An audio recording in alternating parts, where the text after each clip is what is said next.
الله نور السماوات والأرض.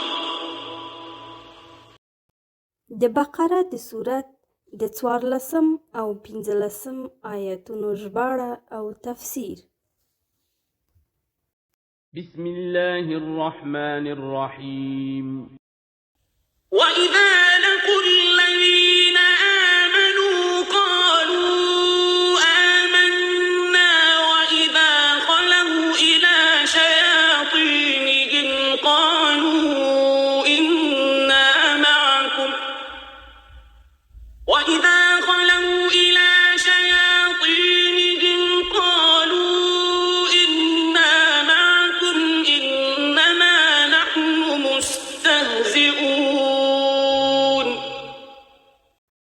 ژباړه: او کله چې ملاقات وکړي یعنی منافقان له هغو کسانو سره چې ایمان یې راوړی دی نو وایي دوی ایمان مو راوړی دی، او کله چې یوازې شي له شیطانانو یعنی مشرانو خپلو سره نو وایي دوی بېشکه موږ له تاسو سره یو، بېشکه هم دا خبره ده چې موږ مسخرې کوونکي یو په مسلمانانو پورې.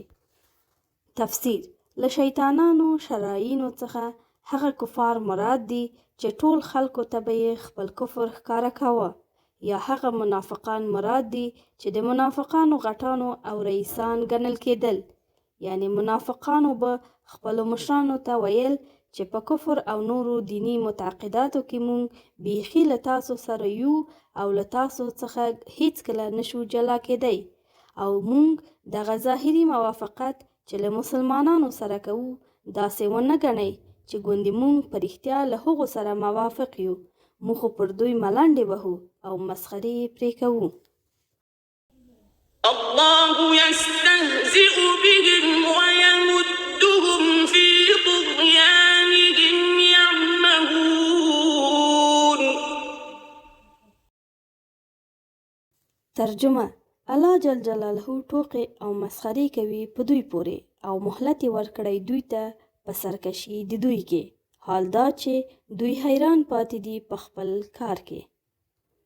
تفسیر: څرنګه چې الله تعالی مؤمنانو ته فرمایلی دي چې له منافقانو سره هم د مسلمانانو په شان معامله وکړئ او د هغوی د مال او ځان سره څه غرض ونه کړئ، نو ځکه منافقانو د خپلې ناپوهۍ له امله داسې ګمان وکړ چې د ایمان له لرلو څخه هغه فایدې چې مسلمانانو ته وررسیږي همغه ګردې مونږ ته هم د خولې په تشو خبرو را رسیږي، او د اسلام په ظاهري اظهار سره بیخي ډاډ او هوسا شوي دي، حال دا چې دا کار په پای کې منافقین په یوه سختې بلا اخته کوي او د هغوی انجام ورخرابوي.